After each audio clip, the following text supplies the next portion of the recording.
It is episode 13 today of XR at Work. I'm Scott. And I'm Dane. Dane, we've got a guest today. Why don't you introduce our guest, buddy? I was going to say today it's my honor to introduce my dad, actually. So Dr. Brian Laughlin, PhD psychologist and technical fellow for Boeing. So thanks, welcome, Dad. Welcome. Yeah, thanks, guys. I appreciate it. It's an honor to be here. I won't call you Dad, but I won't call you Doc. Can I call you Brian? Is that okay? That's fine. Okay. Anything but late for dinner. It's all good. All right. That's what my dad used to say. Anything but late for dinner. All right. So, yeah, I mean, we were talking about this, man. I mean, it's great to have you, Brian, because you represent decades of experience in technology and in aerospace and aeronautics. And I mean, it's just an honor. And I know that, you know, I will certainly have some questions for you. But Dane, what do we want to learn from your dad today, man, from Brian? Yeah. Well, so as I was growing up, you know, I had the honor of getting to hear a lot of the stories, you know, of various things that you are working on.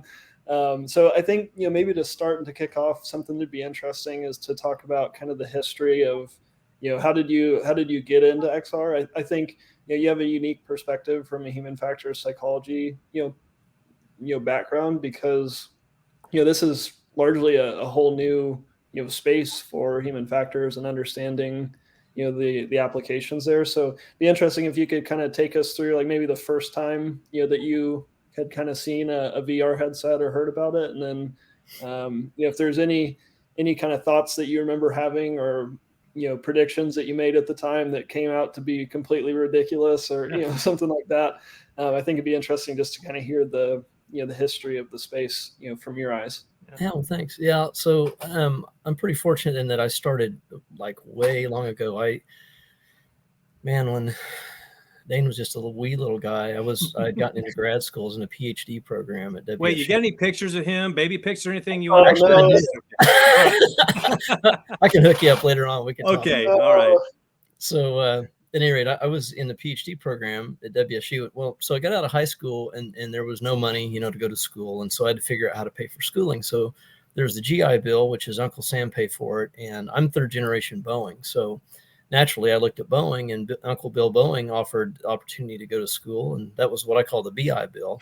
And I was lucky to get on at Boeing as a mechanic. So I started out in the factory actually as a sheet metal and composites mechanic. And I got out there and was working my way. It's kind of funny, this kind of a flash dance existence for a while. It was far less sexy, but by day I was, you know, working in the or by night I was working in the factory as a composites mechanic building airplane parts for Boeing. And by day I was in a PhD program at the National Institute for Aviation Research in Wichita. And we were working on this little known thing called the World Wide Web. And NCSA Mosaic was the current browser, and this new thing called Netscape, you know, wow, it was coming up. And so we were starting to use that, and we were developing a project called the International Aircraft Operators Information Systems for NIAR. And it was on a $1.5 million contract for the FAA. And so we were basically, we had 7 major data vendors that they had spotters at each of the major kind of airports across the U.S. and they would report on tail numbers that would come in, you know, the airplanes, and they would record those. And so we would buy this data from these data vendors and cross-normalize it. And we ended up building this application called the IAOIS that was built in PowerPoint originally, or not PowerPoint, sorry, in Visual Basic. Yeah. So Basic. Put that together. And at the time it was e-commerce, right? It was EDI, TDI, vans, all that kind of stuff. And so X transactions for, you know, for banks and things like that. There was no real kind of graphics type browser. We just had, again, NCSA Mosaic was out. So we had just gone from command line green screen stuff and BBSs to an actual, you know, a browser, a graphic-based browser, WYSIWYG type deal, Windows. And so initially we were sending these diskettes out with updates for software, and they'd get lost in the mail and corrupted and all kind of garbage. And so it was a real hassle to try to maintain that. And we switched to the web and figured out instant, you know, benefits, because we could now host everything on a server. When we made an update, everybody got an update. It was available 24/7, like on demand. It just all these different kind of things. We didn't have to all this version control with what level of software did you have. It was whatever the browser, offered. So tons of really incredible benefits from that.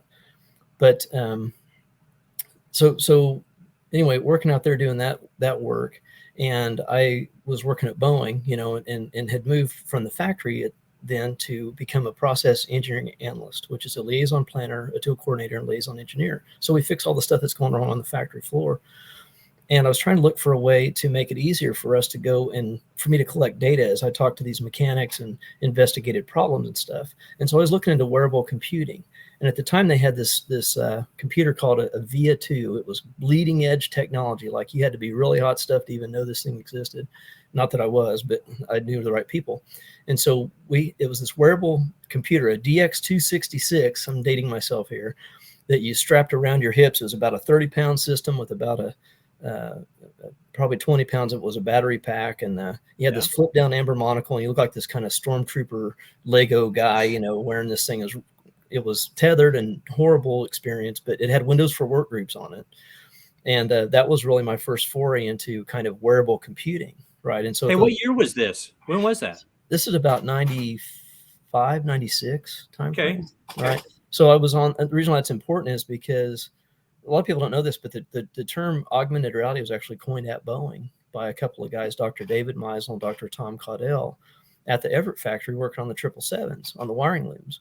And so I, as a young punk kid working from Wichita, was actually fortunate to be in these telecons with these guys. And I was talking to them about wearable computing and the problems that I was facing. And they were working on this new highfalutin thing where they were developing this way to, use the augmented reality to see the wiring looms on the board. And then the mechanic would actually trace the wire loom board, the wiring on the board, to create these looms, these wiring looms for the plane.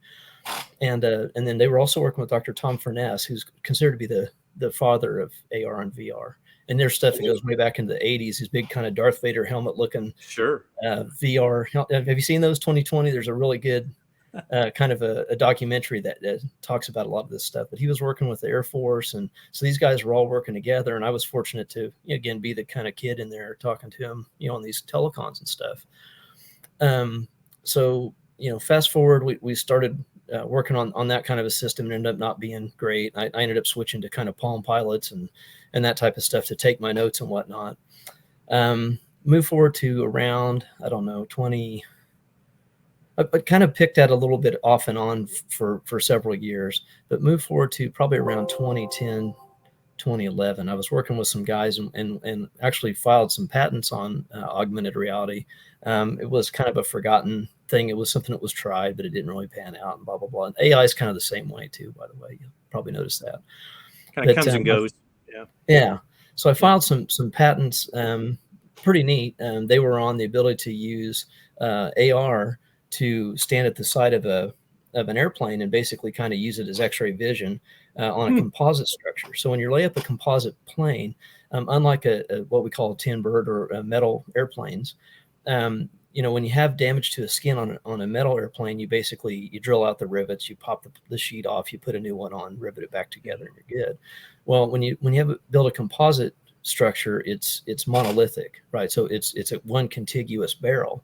And so anytime you cut a hole in that and you breach it, it's a lot bigger deal, because you have to account for what other repairs have been done in a particular area. What's the substructures? Are there wiring looms underneath it? Like, there's all these different kind of things, because it's again, the integrity of the hole is basically breached when you have to cut it. Sure. And so it's very specific things you have to do to fix that.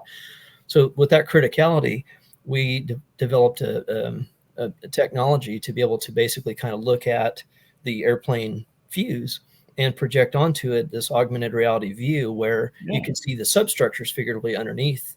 That type of stuff was the concept. We were doing some experimentation with it. And that was actually the first patent I got in kind of augmented reality. And it's kind of cool. It's out there today. It's a little bit neat that we were doing that when it wasn't cool, I guess you could say. Yeah. There was no metaverse at this time. Yeah, very, very foundational patent. There still isn't. Sorry, go ahead.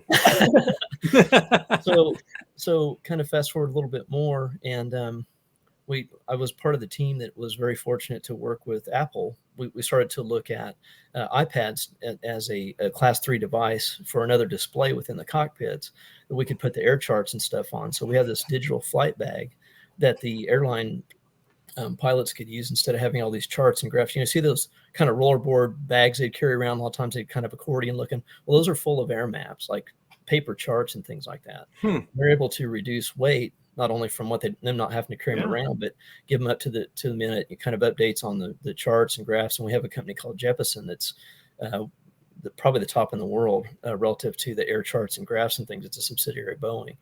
And so working with those guys, we actually got with Apple, and we were one of the first industry partners with Apple to actually use the iPad as for the charts for the mechanics, or not the mechanics, for the pilots rather. And so that was a really earth-shaking thing, because at the time, I mean, trying to get something certified through the FAA was, in any government body, it's difficult. I'm not trying to throw those guys under the bus. It just is what it is. And so to be able to get that through, and Jeppesen did an amazing job. Like they got that through like in maybe a year, maybe a little bit over a year. They got it through all the hurdles and stuff to get that to be a class 3 device usable in the cockpit, which was just unheard of at the time. It was really groundbreaking, and very cool to have Apple bragging on your team, the guys that you work with, for the incredible job they've done in kind of bringing it this new age of digital technology into the cockpits, and kind of showing what I would say is one of the earlier forms of what I would call information kitting for pilots. That's other things I do a lot with, kind of information kitting. I'm an old lean guy, and so a lot of the work that I've done has been about providing what's needed at the point of use and time of need.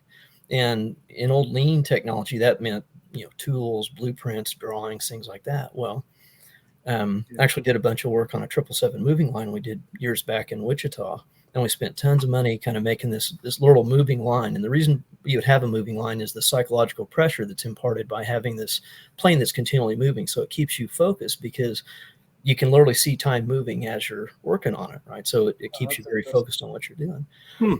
It's kind of a human factors trick, but it's very effective. So we had spent all this time and effort and put together this gorgeous, like textbook shadow box tools, like all these different kind of things using all these lean principles. And when we flipped the switch, we got about half the expected benefits. And the reason why is because the mechanics were now standing at the tool crib looking for their drawings, their PSDS sheets, readars, things like that. And so I started looking into that. And what again, these guys, I sat down and I did what's called a spaghetti chart, which is where you kind of follow a product or a person, and you look at the path that it traverses in a day. Sure. And we found out that in some cases, these mechanics were walking multiple miles to get all the information that they needed in the tools and all that kind of stuff. And so I set about building an application with a team that I was fortunate to build called the Webs team, Wichita Business Solutions. And we built these information kitting applications that were used at the line side on these kiosks. And so these mechanics could go and log in on the job, they could clock on, and they would put in their information in this little wizard. And then once they put in their information, they usually knew what numbers, they could rattle them off the top of their head because they did them every day. But they'd go type this thing in, and it would go out and grab all this information and bring it together, on the fly in this kitted format. And then if there was some kind of an issue that had occurred on the last build, it would pop up this bright red tab, and you had to read that tab and check a box and say, yes, I'm responsible for this and I understand the content.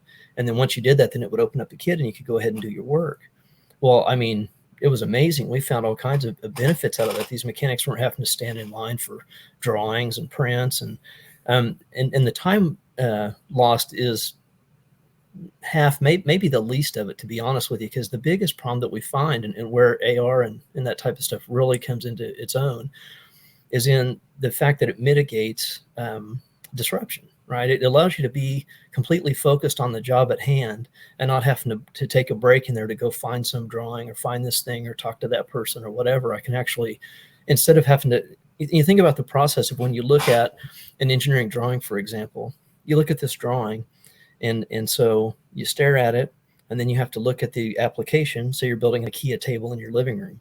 You look at the instructions, and then you have to look at the bunch of parts, and then you have to basically kind of think of a mental plan for how you're going to assemble this stuff in your head, right? Well, I don't know about you guys, but trying to remember a phone number long enough to fumble my phone and dial it, if I'm looking on a piece of paper or something like that is enough trouble. Now we can pretty much click on everything and it just comes to us. But once upon a time we had a phone book and you had to look that stuff up, and you're walking across the floor to find the phone. It's never by the phone book, of course. And so, you read the number, and what do? Well, you say it out loud. Well, the reason why is because you have what's called iconic memory, right? It's several milliseconds. It's very fleeting. Yeah. And so we crutch that. Naturally, we don't realize that we do this, but we crutch it by saying it out loud. So we start what's called a phonetic loop. We say it out loud, which we say it and we hear it, and that puts it into what's called your echoic memory. And that lasts for up to about 6 seconds, right? So now you have this kind of different short-term memory store that's a little bit longer. And so you keep repeating it. Well, you're trying to find your phone, right? Well, what happens if somebody interrupts you? It's gone. Yeah. You got to look it up again. You lose it. Yeah. Right. Yeah. Well, so that's interesting. So like there's I think a lot to unpack in like what you're saying here. No, you're good. Like, so what I'm interested in is, so that kind of phonetic, echoic memory type of concept is like, like I think about it like when you're counting money too, and like you're counting money and then somebody calls your name and then you go back to it and you're like, I gotta go back and do this. So like another good example. How do you think, like, so from I guess a cognitive psychology perspective, where does that apply to kind of the XR space, right? Like what can we do as practitioners to make things more efficient for people to use? Because like one of the concerns that I have in the AR space is like, a lot of times we think more is better. Like if I could just have all the data about this thing in one place, like it would be so good. And then you get all the data in one place and it's like, oh man, I'm overwhelmed. You have a wealth of data, but a lack of knowledge kind of thing. And so I'm interested in what your perspective is on like, how some of those cognitive psychology principles that you're just talking about, like how do you apply that? No, it's a really good point. And too much of anything is too much. And we're pretty easily overwhelmed. So kind of back to the phone number example, right? So you're starting this phonetic loop and you don't want to disrupt it and all that. Well, I mean, so you think about what's involved with just remembering a 7-digit number, which by the way is largely the reason that we have 7-digit phone numbers is because of Dr. Ralph Miller. It's a concept called chunking, right? So we can kind of juggle in our short-term memories at any given time, 7 plus or minus 2 units of information, which is where the 7-digit phone numbers come from. Well, but the head fake, which is very like you go, man, how do we get anything done? Well, the head fake in this though, is that we can make increasingly bigger chunks, right? So you think about the process of when you first learned how to drive a stick shift. When you first did it, oh man, it's overwhelming. Like I have to step on this pedal and then I have to move the stick shift and rev match. And I'm looking in the mirrors. Like there's just so much going on. Right. Yeah. But in a pretty short amount of time, we're creatures of automation. And so you get to be really good at this. And so simultaneously you're doing all these different things. And so what happens is you basically chunk all these different operations into a bigger chunk called driving. And when you talk to somebody today, you don't say, hey, how'd you get here? Well, I stepped on the clutch pedal and you don't tell them all that, all the details, right? We chunk it into, we just drove here. No big deal, right? And it's the same thing, by the way, for experts in any particular thing that you do. So expert reporting on trying to interrogate some kind of a process is notoriously suspect because the layperson's kind of attitude about this is the way that you find out what a requirement is you go out and you ask the most expert person, what do they do? And then you write that down dutifully. And then you go and, that becomes the process or you take that as a requirement and you go get what they need. Well, that's almost exactly wrong.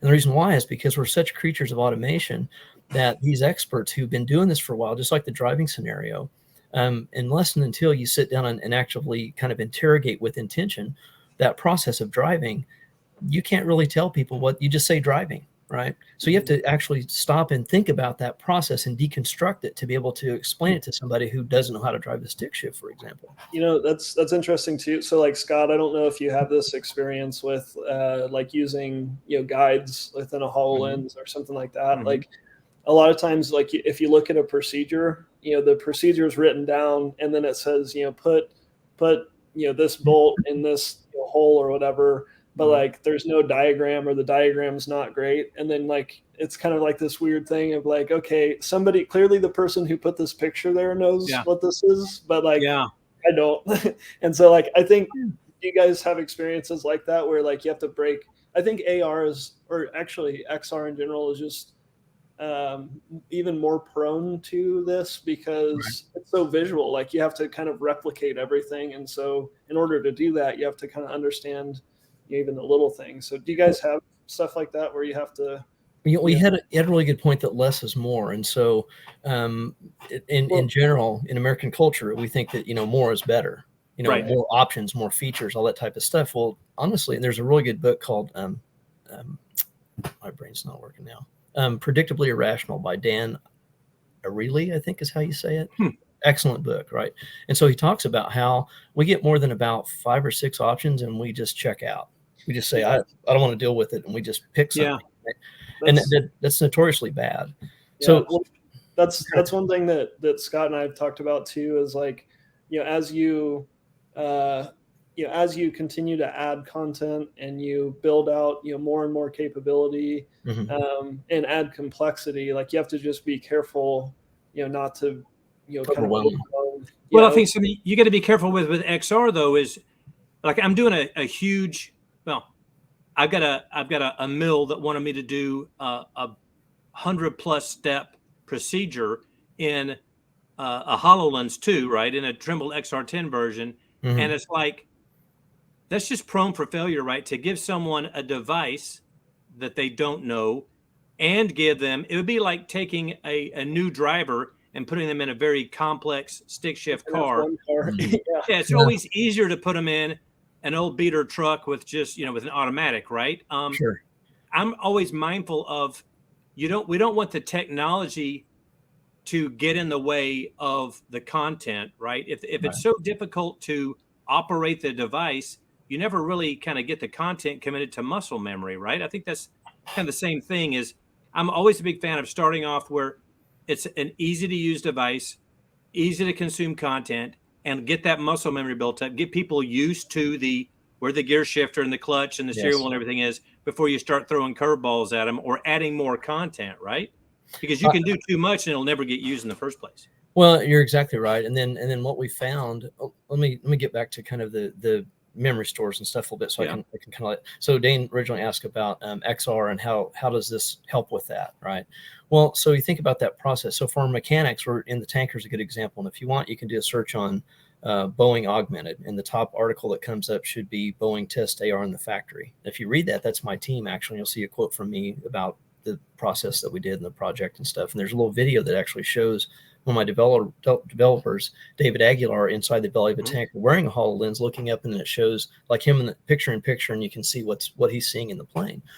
Well, the really cool thing about that is prior to that solution that we built, the mechanics would have to literally print off this 20+ foot scroll of paper. And I'm not kidding you, it was literally 20+ foot long, right? And it's plotter paper. And it would be bad enough if it was one contiguous diagram, but it's not. It's a bunch of chopped up sectional views. And so I have to go through each of these, let's call it 50 for the sake of argument, sectional views with a highlighter and say, this one applies, this one, to this wiring line when I'm trying to hang in there. Well, so they go through that, and then they have to chop it up back into a book because you can't take this 20-foot scroll of paper anywhere on the plane. It's crowded. There's no room for it. So anyway, they take this book back on the plane, and they look up inside the plane back and forth, and they flip through these pages real fast. And what they're doing is they're trying to transfer what they're seeing, captured in their brain, and then basically project it onto the environment as they look around and plan out, like, how am I going to sequence this work, right? And this wire has to go behind that ring post and in front of this other one. And I mean, it's really, versus a 7-digit phone number, I mean, come on, it's nearly superhuman. So with XR, right, we throw all that out. We enable the mechanic to walk on. They put the headset on. They look up. They do a couple of air taps that registers the plane, right, so that it can match the model. And then they pull up they do a bloom, kind of emotion, and they pull up the menu, and they select what they want to have shown. And then they look up, and the wire is just floating above their head. And it's kind of an eerie thing at first, because we've developed some techniques to make it very, very accurate in terms of how it routes. And you literally see these ghosts of wires going through physical standoffs and stuff it is super cool. And they literally just connect the dots with these wires. We went from a 30% first pass yield to about a 90% first pass yield. These mechanics made, like, it's crazy, the benefit from that. And it's no wonder that the fact that they could do 30% initially is superhuman, because again, we're talking about a phone number versus all the different variability with hanging these wiring looms, right? So that's the thing, is we release them from all this garbage stuff that they have to wade through to get to the good stuff of actually doing work. And they love it. It's funny because I didn't know what to think. Like I didn't know if we would have a situation where the older mechanics might be kind of like, not really big technology guy. Actually, some of the older mechanics who are more sage, I think, were more impressed because they could immediately see, literally and figuratively, how much time this was going to save them and how much less hassle this was going to be. Some of the younger guys were kind of like, oh, it's cool, but they're kind of like, I'm playing Fortnite. Like they're used to it. They're tough to impress with technology. These digital natives. This is not kind of news to them. They're more comfortable and familiar with it. But in fact, so a little story on that's kind of cool. We were on the plane, and my VP that I report to now, Linda Hapgood, amazing leader. Love this lady. She's a brilliant engineer. So we're on the plane. She's literally in there, sleeves rolled up, working with us with these mechanics and stuff, developing this system. And we had a executive from BRT was on there, and he confided in us later that he was actually there to basically defund the program because he didn't understand it. And he's like, I don't know what you guys are doing, and we kind of need to conserve money. And I mean, good reasoning. So he came down there and we walked him through the process. Here's what it means to be a mechanic. And so he's on the plane. We put the headset on him. He looks up and he's like, oh my God. Like he couldn't believe, like how it's amazing. It's very visually impactful. Sure. And so he immediately did a 180, right? So he turns, and we have an inspector on the plane, a guy named Attila, wonderful guy, kind of a, bike motorcycle guy, kind of more kind of brusque. And he turns to Attila, and mind you, this is Attila's office. Basically, this is his house, right? And here's this intruder, as he sees it. When I was a mechanic, anybody who wore a coat and sport jacket and pants was essentially kind of a suit. And sure, they're kind of not to be trusted. They mean well, but they don't really know what they're talking about generally. And so they try to do good things, but a lot of times they don't. It falls short, right? And so it's just a hassle. And so a lot of times they try to just placate you and get you out. They want to tell them what they want to hear, get them out of your hair. Well, so Attila is standing there. He's actually doing an inspection job while we're demonstrating this. And he turns to him and he's now you need to use this to do your job. And he's really preaching it hard to him. And Attila looks at him like he owes him money. Like he's like not having it. He said, look, I ain't got no Facebook. I don't have no Twitter. I got a flip phone, like not having it, no thanks, but no thanks. Anybody worth their salt can read a blueprint. Yeah. And he continues on. No, you don't understand. And he's starting to get pretty frustrated. And I'm thinking this is not going well. So I said, hey, Attila, I said, my apologies. We're not trying to interrupt you. I know you're a super busy guy. You've been around here a long time. You really know your stuff. You would be the perfect non-advocate if you would just give this a try and give me an honest kind of read on it, see what you think. So he kind of looks at Max, and he Max holds the headset, he kind of jerks out of his hand, puts on, looks up, and he goes, what? And I said, well, look up. So he looks up. Oh my God. Like he just freaks out, right? We're in the belly of an airplane. We have panels out of the floor. Like I'm freaking out. I'm trying to spot this guy, make sure he doesn't fall through the floor so we don't have some kind of a safety issue, right? And he just, really? Oh my God. And he's running around, looking at the wiring loom that's floating above his virtual wiring loom. And he takes off the headset and he hands it back to Max and he runs off the plane. And Linda's on there with me. Big old grin, we're looking at each other like, whoa, like, this is lightning striking twice within an hour. I've been a human factors guy for a long time, and I have never seen that extreme of a 180 turnaround in that brief period of time. Like it's immediately like, I get it. Yeah. He ran down and got his entire shop of folks, all the inspectors, and marched them down there and made them try this. He was that sold on it after just down dressing the guy who was trying to sell it to him, who didn't believe in it before he tried it either. So I have never seen such a dramatic turnaround for any technology. And I've done this a lot, and it's absolutely incredible. And it was just neat to experience that with my VP and my team kind of being there in the belly of the tanker. And we all got to see this happen. And it was, it's magic. It gives me kind of goosebumps just relaying this to you, but it's super cool. No, it's so, might that be one of the kind of golden prizes, I mean, use cases for XR is when somebody has to commit a lot of stuff to short-term memory, and this cuts all that garbage out and just does that thinking for them so that they can focus on the step they need to be on, and they don't have to remember all this extraneous stuff that they typically have to do. Might that be, I mean, it's kind of a loaded question, but it sounds like that's kind of a opportunities like that in XR for maybe for younger people who are watching this, newer people into XR. It's like, that's a good example of when XR really shines, is when it can take the place or negate the need for all that extraneous stuff that people are having to carry around in their brain when they don't really need it. XR can provide it for them, right?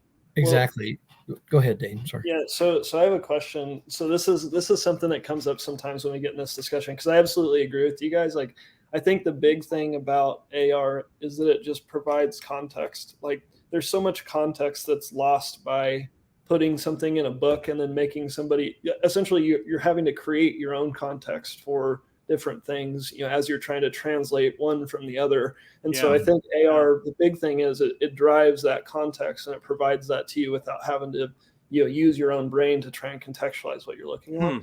But like, let me give you the flip side of it, which is, so are we just going to have a bunch of drones walking around with headsets on, where the headsets teach them how to do everything? And then, when things really hit the fan and the Wi-Fi goes out, nobody knows how to do anything because the headset knows what, is telling them about it. It's a real question, and I think it's reasonable to ask that. I'm going to take what you said. You said some key things there, and I think I want to highlight these a little bit. So, throughout history, technology has been marked by these kind of certain demarcations. We had like the agricultural age and the iron age, and these different advances. And we say all the information age. I think we'd had the data age, and we've just recently kind of broken the wall on terms of the information age. And then, like with the web, it was content, like content is king, right? I think we're moving into a space where it's not content, it's context, right? Just what Dane was saying. And I think beyond that, I think the next epic, and I'll make a little on a limb here and make a little prediction. I think the ultimate place where we're trying to achieve is we're trying to get to experience. And think about it, like it governs, as humans, we're sentient beings, and it governs everything that we do, every action we take. Why do you perform some particular action? Well, because I want this experience of success in this particular area. Everything from what you do at work and the studies that you undertake and the rigor that you have to go through in order to achieve like an advanced degree, or performing your daily work tasks. Say you're a phone person, or working on trucks as a mechanic, is because you're looking for this experience. And the way that you get to that experience is you earn a paycheck, and that provides you the means by which to go fishing and do the kind of things you want to do. Down to buying that stupid sock monkey at the garage sale down the street for 50 cents. Nobody needed the sock monkey, but I had one as a kid, and I want to kind of relive that memory, right? So I think as humans, we're sentient beings, and that's what we're really ultimately trying to achieve, is this. We want to live a particular experience that we're striving for, right? Have that. And so I think the more we can understand and focus on that, the more powerful and better we will be at this stuff. A lot of people, they get really excited. The head fake in being a technical fellow, and for you too, that I think you'll probably see this and maybe agree, is that it's kind of a head fake. It's not really about the technical. The technical generally is pretty easy. It's pretty straight. I mean, that's not easy. It's not trivial, but the hard part is not the hammer tap, but knowing where to tap. It's that $200 hammer tap thing, right? It's how do you work out this experience? How do you get this end result? Nobody who bought a drill wanted a drill. They needed a hole. And a lot of times we focus so ultimately, like, and I get this at conferences. Sometimes I'll speak, we're so focused on the drill. How big is it? What, how many flutes does it have? All this stuff. And it's like, well, the end user doesn't give a rip about any of that. They're trying to accomplish some objective, ideally this experience of success. And so let's focus on that instead of all the other, and it doesn't matter. Like, I can cut it with a drill. I can cut it with lasers. If you really understand the why, right? There's another book. I'm giving you guys some homework. Start with Why by Simon Sinek. Go watch the TED Talk. Simon Sinek, Easily the best 18 minutes you'll spend on anything having to do with business, in my opinion. I love this guy. And he talks about, understand what's the soul of your intention. And so if we think about it from that perspective, then all the drill stuff is really kind of immaterial. We don't really care that much about that. We're trying to achieve something. Like, what is that thing, right? So let me ask a question in reference to this, because I'm interested in both of your guys' perspective. Like, is context a proxy for experience? So what I mean by that is, like, if you think about experience is just a summation of all the kind of contextualized experiences that you've had in the past, right? So, like, experiences that I've seen this in that situation at this time with that person, right? Like, that's all context, right? So, like, if you can provide context through AR, is that a proxy for somebody not having to work 30 years in an industry? Or is there, there's nuance in everything, but I'm interested in your guys' thoughts there. It's a really good question that you're asking, Dane, and very astute one. So I think so let me say this. I think it's necessary, but it's not sufficient. And what I mean by that is it's a part of the equation, but it's not the whole thing. And the reason why is because, so context. When you say it's, what are you referencing? Sorry. The context. Okay. I think context is very powerful, very important, but I think context is separate from kind of wisdom, in terms of having this repertoire of different things that either are exactly the same or related, and where you can kind of eke out what is the pattern, right? One of the great things about humans, like, we're great at abstraction of thought and pattern recognition, and that's really what we contribute. Like, we get tired, we get frustrated, we have bad days, we get sick, all that garbage. Let computers do their stuff. Like, machines should work, people should think, in a nutshell. So let's take all the garbage stuff off our plate that it doesn't light us up. Nope. I don't know really of anybody. There's probably somebody somewhere that goes home and says, like, I filled out the best expense report. It just felt so good. Right. Scott on it. Nobody does that, right? So let's get that garbage off their plate and get them down to the good stuff, which is pattern recognition and abstraction of thought. And you do go home and you say, I had this really tough problem, and I thought about it, and I turned it over in my head, and then I figured out the solution. Like, that really lights us up. That's exciting for us, right? So I think it's more than just the context. And I think it's a really great question. And we have the same thing we're facing right now, like with pilots and stuff. We're going to have pilotless planes. We have driverless cars, cars that will basically, your Tesla can drive for you. But you see what happens when that control either fails or some circumstance that we couldn't, you can plan the perfect picnic, but you can't predict the weather. And so when those things happen, that's where the deep expertise comes in and serves as a safety net. Yeah, that's interesting. So if I had to kind of synthesize that, so I'm trying to, like, repeat it so that I understand too. Like, it feels like context allows you to do the thing as long as there's no variation. Yes. And wisdom or experience allows you to extrapolate beyond what you're doing and pull in other kind of situations. So, like, I think this goes back to that conversation we were having around, like, AR. Like, imagine that you have the best AR headset ever. Everybody wants to wear them all the time. The battery never dies, whatever. Like, in that situation, I think the concern is, you can use AR as long as everything is going, to plan, right? But as soon as something happens that's, out of the ordinary, and it's not in my procedure kind of thing, that's where, if, like, the question I'm asking is, like, are we doing ourselves a disservice by not having people actually learn things? Because if I remember right, there's also research recently with some AR stuff around, like, if people use AR to do a task, they do the task much faster than if they didn't have AR. But if they have to do the task again without AR, they're not able to do it because they don't have. No, it's a really good point. Like, what's the depth of learning that you're getting from that? That's a really good point. I think that's one of the risks that we run, and we have situations too where, we used to have help desks that were the natural progression within a company. If you're in IT, was you started on the help desk answering, I forgot my password, like the standard fare. Not to trivialize that, but you weren't doing high level things a lot of times. You start at the help desk, and then it was kind of the training wheels, and you got your feet under you, and you learned how to answer questions and solve problems, and we don't have that anymore. Like, it's all been outsourced. And so a lot of times, I think we're hamstrung by lesser problems in many cases, and it's more difficult, because we're not trained in kind of exercising those memory muscles, if you will, about how how to figure things out. You know, that's one of the things. I'm a very fortunate guy. I get to do recruiting with the major universities. I've been fortunate to develop curriculums with MIT and led capstones on behalf of Carnegie Mellon with their grad students, and just all kinds of just amazing things. I feel very blessed for that. But one of the things that I tell these people when I'm on different boards for different universities and stuff is, somehow they say, well, what should we put in our curriculum? You know, what technology, this and that. And I'm like, well, help people learn how to actually think about how to do things. It sounds funny, but Dane, you know, I was fortunate to tell a little bit on him. He was an Eagle Scout at a very early age. I was a Scoutmaster for many years. It's terrific.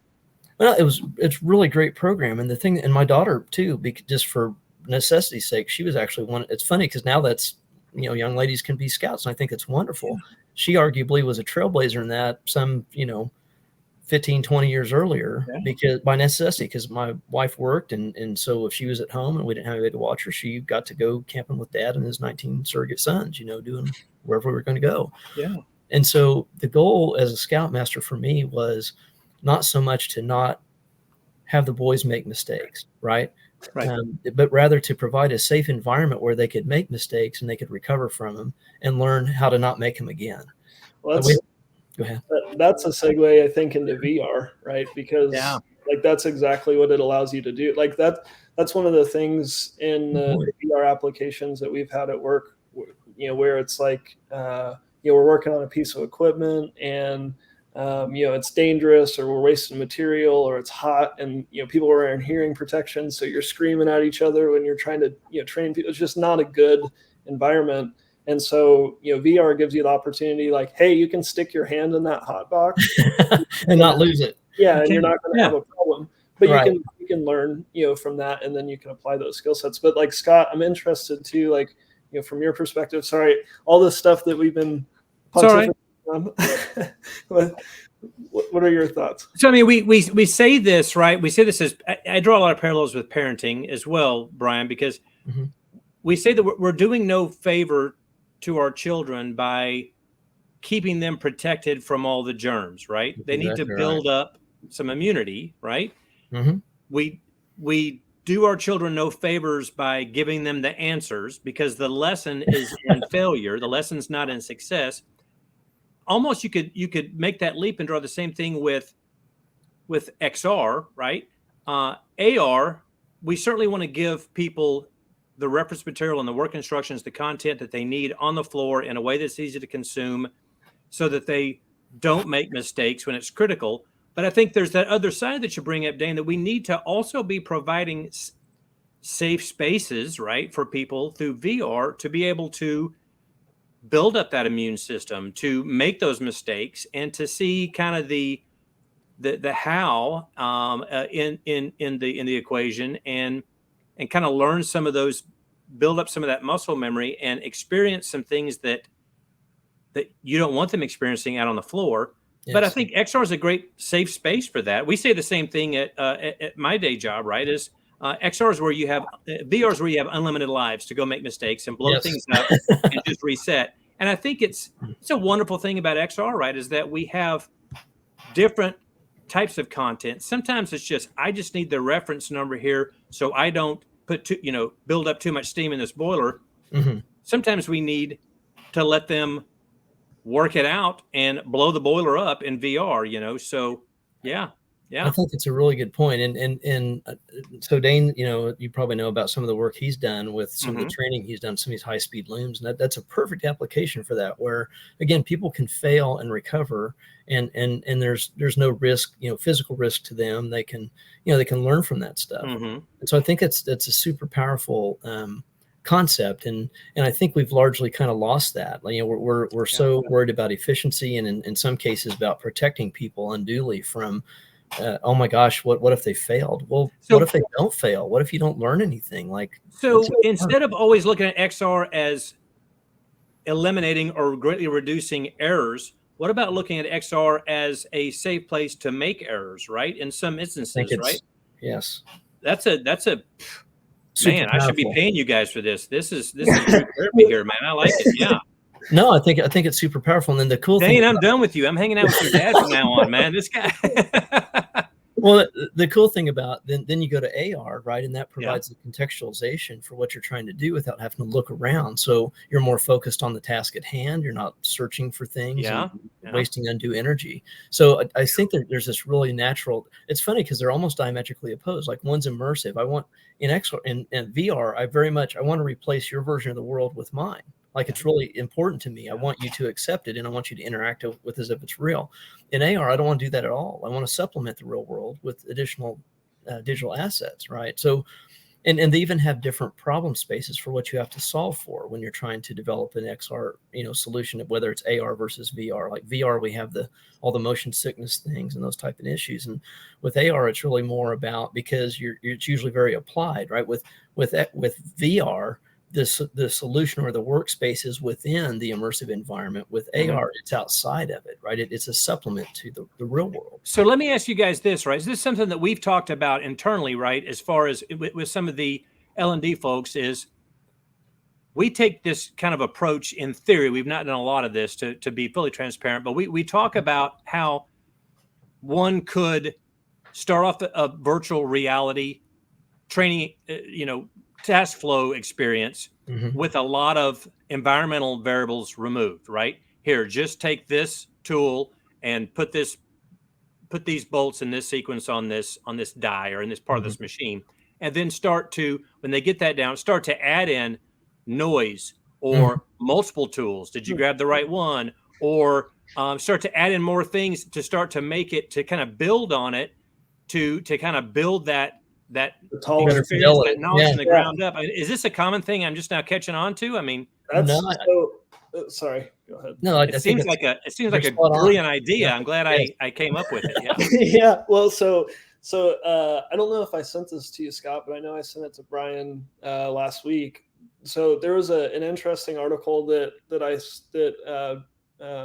one of the folks I work with sent to me, and they talked about diminished reality. Are you familiar with this kind of concept? No. Okay, so I was excited because I was like, oh, a new reality, right? You heard it here first on XR at Work, guys. Right. Yeah. No, tell us. I thought this was Flash. Yeah. Well, so I thought this was interesting because what they were talking about is, so like when you're driving and like you're looking at like Google Maps or whatever, and like the music's on, and like you're trying to figure out where you're going. It's like you turn down on a Teams call, and I'm eating, you like turn down the music so that you can think better. And you're like it's such a dumb thing because it's like the music's not going to affect my ability to see, right? Like it does. It actually does. No, it's. But yeah, from like a cognitive perspective, it's cognitive friction on top of everything else that's going on, and so you start turning off stimuli in order to free up cognitive friction and be able to, or cognitive workload, and be able to apply that in the place that you need it. So this whole concept of diminished reality, I think, is really interesting, and like. You can also think about like the people who, put in like their Apple AirPods, when they're working so that it gets all the noise out and they can focus on what they're doing. So diminished reality is this concept that you actually take variables out of the environment in order to focus people on a particular thing. And so I think that's kind of, to a certain extent what you're talking about there. It's like an aspect of that, which is, can I introduce the foundational level so that I can ensure that you're learning this thing, and then introduce variables back from the environment into, kind of the real world experience, so that. Well, I do this subconsciously already, right? Where I always tell people, if I'm going to go out to a plant, to a factory or a mill, and I'm going to train them how to consume a guided workflow on the HoloLens 2, right? We're going to start off in the conference room, where it's quiet, Wi-Fi is good, the lighting's optimum. Safety. We're going to get that down, because when we get out there, there's all these environmental variables and forklifts and stuff and dangers. Absolutely. We're going to start off in a diminished, diminished reality, right? Because we've got to focus on some core tasks here, and then we'll go get crazy with it when we get out on the floor. You've got some distractions, but you need to have the basics down before you get out there. You learn to drive in your neighborhood before you go on the highway, right? Absolutely. Yeah. Wow. So I think that's an interesting idea to tease out, though, from again, because it's weird, because in training it's a controlled environment. Yeah. A lot of times, like you're learning a very specific curriculum, all that stuff, and then we take people from training and we slap them in the real world, which is like diametrically opposed to Throw you Yeah. in the deep end. Yeah. right. And so I think that's this whole like concept, is interesting from like can you use kind of XR to it feels like this would be like a continuum from kind of VR into AR, as far as like how do you control the environment fully and then kind of allow the chaos in as you.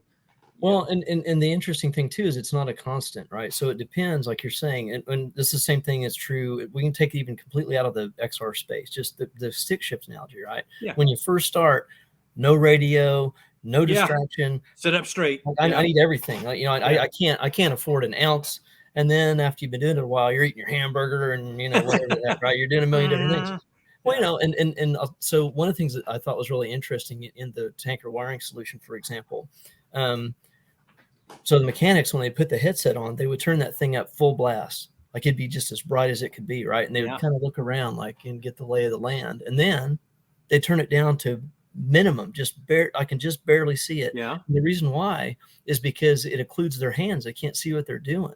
And so again, so you have this kind of, it's not this constant thing. And people think, I have to wear this thing for 8 hours. Nobody's going to wear that for 8 hours. Nope. In fact, what we find is people use it for reference type point. If Right. specific milestones where they're doing something very critical, I get this just right, and I kind of got the rest of this right. I'm a really practiced guy. So I'll put it on and I'll do it as kind of a guide point or a safety check to make sure that, a quality inspect, like, yeah, okay, I got that right. And again, they're continually kind of changing these things. And that's why, like the current HoloLens 2, remember the first one was static. You put it on, it's kind of on, and that's it. Well, now you can flip it up, and which is perfect. Like you need that as you start to actually using this thing. The balance is important. Like and so I think that's a really interesting point. It's funny because I go to these conferences, and I was telling you kind of earlier, I get these people and they'll stand up and they'll say, HoloLens sucks. It's not 4K. Oh, yeah. And it's like, what does that have to do with the price of gas? That's zero to do. Like you obviously have no experience using this stuff, or you would know that doesn't matter. Yeah. In fact, in many cases, just what we're talking about, diminished reality is what you want. I just want the ghosted image of that. I just want the bare minimum essentials because I don't want it to interfere with my thought process and what I'm trying to see otherwise. So, man, I got to go back to some of the content I've been creating today for this trip to the mill next week and think about where I need to trim this down, man. I'm loading all kinds of junk in there. I need to probably eat some of my own dog food here, take some of my own medicine and trim it down some, man. You guys have had an effect on me. Yeah. Well, and people have different thresholds for, what they want or to consume or not. It's just like we have folks that are naturally, more extroverted versus introverted. And we have different thresholds for that stimulation. And I think that's really important to think of it from a systems type perspective. A lot of times we get so myopically focused on one element of it that we forget that this happens in a context of what's the work environment? Is it noisy? Is it hot? Is it cold? Or do you have to switch from light to dark a lot? They have dark adaptation issues. There's a ton of different kind of things about this. And so a lot of times we just kind of go in myopically with this very basic. And there's nothing wrong with that. I mean, you got to start somewhere, but we have this kind of, we're married to the outcome instead of open to it. And so we miss the lessons that we could be learning as we're doing this stuff. So what in the holy heck are we going to call this episode? I have no idea, man. I have no idea. We're jumping around too, but this is not how to use remote expert on a tablet, is it? No. Well, I think this is going to be probably like human factors, right? There's a lot of human factors. Yeah. One thing, like I know we're getting long on time, and like I'm not trying to put anybody to sleep in this discussion. I think this has been super valuable, and I'm starting to turn over rocks, my own kind of personal previous perspectives on different things. But like I think unless Scott has any any other topics he wants to talk about, I have a closing question for you. Go ahead, man. Okay, I can smell dinner upstairs they're cooking, man, so I'm good. So let's do it. Yeah, well, so like my question for you, or it's maybe I'll have a trick question, then I'll have like a one that you can answer. Uh-oh. Well, they're both, I guess, kind of tricky. So the first one is, what's your whole take on this kind of metaverse discussion that everybody's having?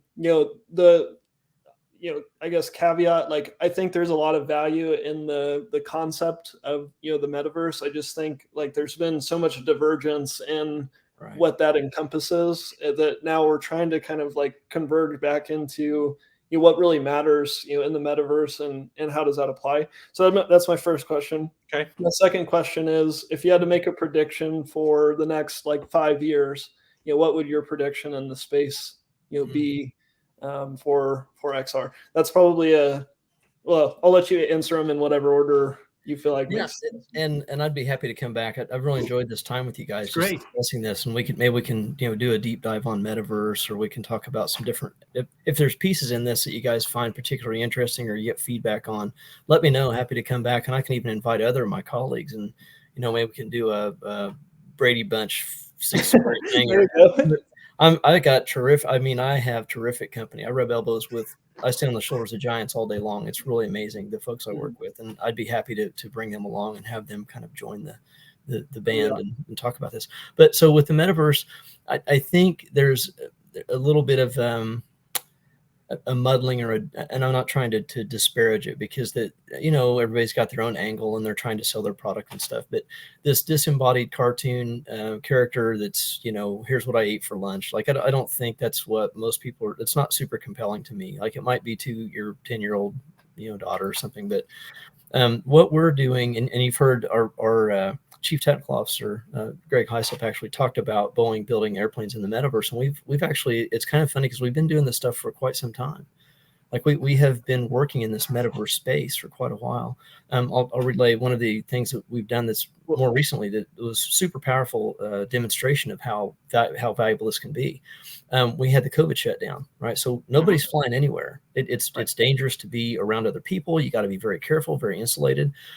We held 20 workshops, lean workshops for Michoud, for the NASA site down there, redeveloping and redesigning the factory of the future for the SLS booster rockets that are going to put our Starliner up into space. Mm-hmm. We did 20 workshops, never stepping a foot on Michoud ground, with a team that's scattered all across the U.S. Some people even, kind of international folks. And we're able to, so this tool, it's called IFLT, right? I'm really proud of this. My colleagues did an amazing job building this. Ben Thompson and Dave Ross are two of the major guys that did this. And they built this application, and it's kind of a first-person shooter-ish looking view. It's on your laptop or your desktop. You can look at it first person. You can look at it kind of a God's eye view down on top. The cool thing about it is we have all the CATIA models for the entire space of the Michoud factory, plus all the toolboxes, what we call monuments, the jigs that you build these things on, all that type of stuff. They're all fully dimensioned and they're accurate, right? So we can go in there and kind of click and double click and copy and move, and like very quickly. I used to have to do this stuff as a lean guy with butcher paper. We'd have to simulate, and I can't tell you how many paper cuts I got, stupid butcher paper to mock this stuff up. We don't have to do any of that now. So we put all the stuff together, and we can version it. Like, we can do a configuration, change it, whatever we want to do. So we go through and we do that. And once we get everything kind of laid out how we'd like, this is so cool. Like, I get such a kick. We can actually click a button, change it into a series of FBX files, load it on your HoloLens, and now you go walk it one-to-one as if you're in the model. Beetlejuice, right? I mean, that type of deal. Yeah. And the cool thing about that is we can actually put you in the space that we're trying to redesign if it's empty, right? And you can have a monument, you can have a toolbox, you could have a couple things that are real, and the digital stuff can fit in there just right along with all the. So the metaverse is already happening in your world. It's been happening for a while. It's just we have been. We don't make it a lot, and we don't talk about it a whole lot. And I'm fortunate, again, I get to be one of the guys that's kind of in the guts of the machine. And again, top shelf talent. We have some amazing folks. And I would challenge anybody.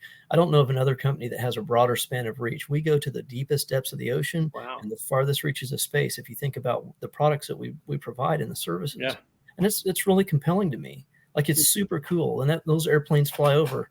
I don't know if you guys saw Top Gun. That thing is chock full of products. I love that show. Like, it's cool. It's inspirational, right? I mean, we actually build really neat stuff. And the real power of what we do is Boeing, you go out in the street and you ask anybody, oh, so what's Boeing? They'll say, oh, airplane company. Yeah. No, Boeing's not an airplane company. We build airplanes, fair enough. In my opinion, we're a connection company. We help people and things to coalesce in a time and place, right? And we don't build quality aircraft. We have quality processes that result in quality aircraft. We got to change the way that we think about this stuff, just like the drill and the hole scenario. I think there's a fundamental shift in how we consider these things that we have to change this perspective if we're going to be successful going forward. And so it's amazing to be a part of that. And I'm third generation Boeing. My grandpa worked for Boeing, my mom, my aunts, uncles, cousins, all that type of deal. And so it's more than just my career. I'm not just proud of the colleagues and company I keep at work. So I'm proud of it. I'm in awe. Where are we going? I mean, what's going to happen? What's your prediction? I mean, I think Dane threw a good one out there, right? I think it's a really good point. I think to date, because it's kind of shiny and new, that XR is largely seen as kind of a secular thing, that it's stovepiped, and we even name conferences after, Augmented World Expo and that type of stuff. And I think, again, I'm going to go back to, it's necessary, but it's not sufficient.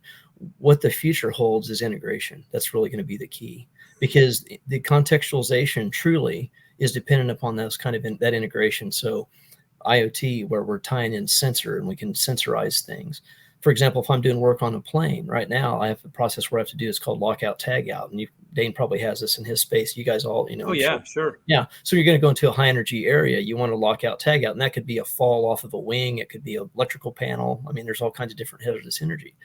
Well, so what if we could sensorize our environment so it could be this proactive assistant? I think we're going to move from a collection of dumb tools in terms of digital things. Really, if you think about it, a lot of what we have today, it's just digital hammers and screwdrivers, right? It's still something you have to manually kind of invoke. It's not really assistive.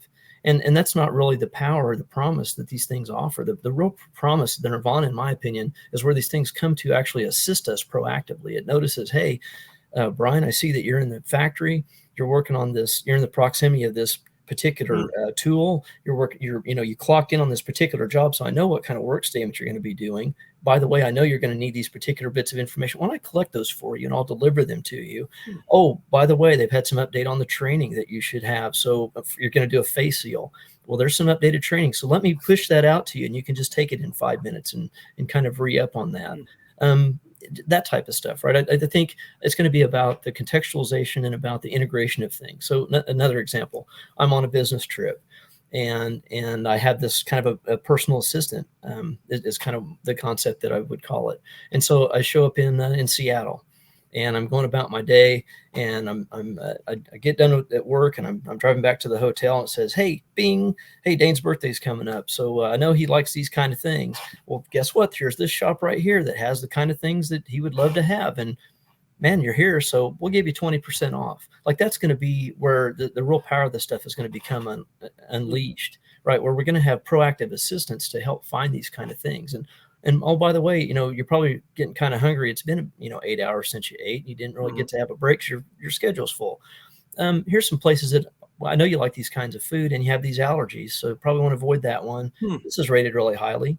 So it's going to be this assistant's going to say, are these the kind of things you'd like to do? And I'll say, yep, nope. And eventually I'll just trust it. And I'll just say, you know what, you take care of that. But that requires heavy integration between systems, right? And communication. Yeah. So the IoT is no longer the Internet of Things. It becomes the integration of things. Yeah. Integration. Well, I'd say integration of, I would call it IoE, integration of everything. I think it's going to be not just things, but it's going to be a time, right? It's going to be a place. It's going to be a time. It's going to be a direction. It's going to be, you know what I'm saying? I think it's going to become dimensional. And I think that we have a very simplistic view of this. This is my opinion about this stuff. But I think there's a lot of other features about what we do and how we respond. And we compute this naturally as humans, by the way, every day, all the time. We're really good at it. We just haven't paid close enough attention. The model's set. All we have to do is pay attention to that and basically copy a lot of those things. You go into a party and some guy shows up and he's acting kind of weird and you can't put your finger on it, but something's off about it. I don't really, well, that's your intuition, is what we call our intuition, but it's actually a bunch of little variables that are not lining up just right. And we go, something doesn't feel right. That's that kind of gut feel, that uncanny, thing that you find. Well, you've seen that too. Like we're going with AI, and we have all the computer realistic people and stuff. And there's the uncanny valley. You guys familiar with that? Yeah, I was going to say, even the current avatars, like, there's several platforms, and I won't, call them out, but like, you go and you make yourself into an avatar, and then, you pop into a space, or you look at your avatar and you're like, oof, that like, it's me, but like, it's not right. Yeah, we shun those kind of things. And so it either needs to nail it absolutely, which is super difficult, or it needs to not. It needs to fail with intent and directionality, because there's a thing called the uncanny valley where it flat creeps us out when things are close, but they're not quite right. And we have a very finely tuned detector relative to that stuff. And so it's just interesting. Like, again, those are the kind of things that I think where the future is going to take us. And the future problems are going to have to learn to address and figure out, what do we really want this stuff to be, and be very intentional about it. Well, and I think, you were talking about, like, you don't want to, an animal avatar or something like that. For me, even I believe that there is an aspect of that where, if you're going to Scott and I think used the reference last time, if you're going to a Travis Scott concert, maybe you do want to have an avatar that looks like an animal, because, you're a 50-year-old guy going to Travis Scott. Yeah. Hey, now.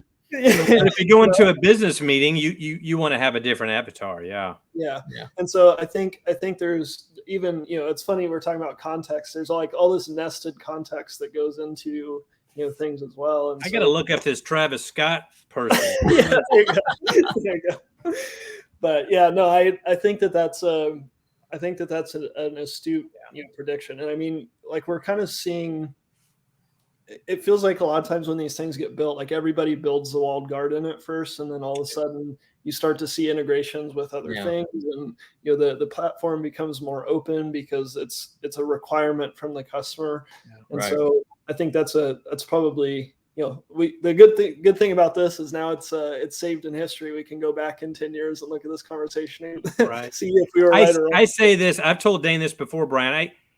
I'm 54. I wish I were much younger, if just for one reason, is because I'm curious what's going to happen, 30, 40, 50 years from now, and it's like, I just wish I were younger so I could be around to see more of how things are going to progress. I mean, I've got a few years left, but it's going to be neat to see how things go further on down the road. Scott runs more miles in a week than I've probably run in the whole year. So I think I'm trying to keep that longevity going, man, because I want to see where this all goes. At some point I'm going to die, but I think, like you were saying, Brian, I mean, it's like, man, I wish I could see even further down the road, because it's just, I don't think we can fathom where it's going to be 50 years from now.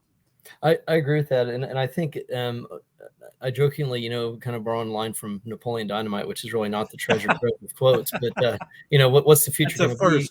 Gosh, whatever I want it to be, right? I get people that they wring their hand in these conferences. They'll ask me these kind of questions. I'll say, kind of nervously, what's the future hold? And it's like, well, I don't mean it to be rude, but whatever I want it to hold. Like, if it's to be, it's up to me. Like, the best way to build the future, create it. Yeah. Yeah. Why wait for it? That's stupid. Like, we don't enter the future. We build it. Like, seriously, take control of that stuff, And well, Brian, you have been a wealth of information and knowledge, and we've had some good laughs. I really appreciate it. Thank you very much for the time. We should get back together again and dig in on some of these. Yeah. I've got a ton of, like I say, and I one of my, if I had a superpower, it's probably that I keep amazing company. Like, I work with the most brilliant folks across industry and stuff. And so I'm happy to bring those folks on board, and we can have some discussions like this. And well, when this gets published, I'm going to need you to forward this over to them, because we're at 91 subscribers. I'm looking right now. We got to get their numbers up. So yeah, please help us bring them in. You called them out by name, so I'm expecting them to go give us some subscribes and so on. Well, it's an honor. I appreciate you guys. And to what you're saying about, trying to take care of yourself, I agree with you. And my goal is to die young at a very old age, I suppose would be the right way to say that. Right. But, well, again, what an honor and a pleasure, Brian. And thank you very much for spending the time with us. Yeah. And I need to brag on Dane a little bit. He just got, I don't know if you heard about, he just got Wichita Business Journal Young Professional in Technology. He is being awarded. He got a really nice award Terrific. for that. And yeah, I mean, the kid, this guy's blowing the doors off. And congratulations to you too, Scott. I want to give you a shout out on the fellowship. That's awesome, man. Like, you bet. We need you in that role, and that's cool. I well, love it's the company that I keep, like you said, right? It's on the shoulders of giants. And Dane, I mean, I think that's testament to good upbringing. So good on you, Doc, for bringing up such a wise young man. So that's terrific. You can lead a horse to water, but you cannot make it think. Well, guys, we appreciate it. We're going to wrap it up. Be sure to hit the like and subscribe, and we'll see you next time on XR at Work. Thanks again, everybody. Thanks, guys. Thanks. Have a good night.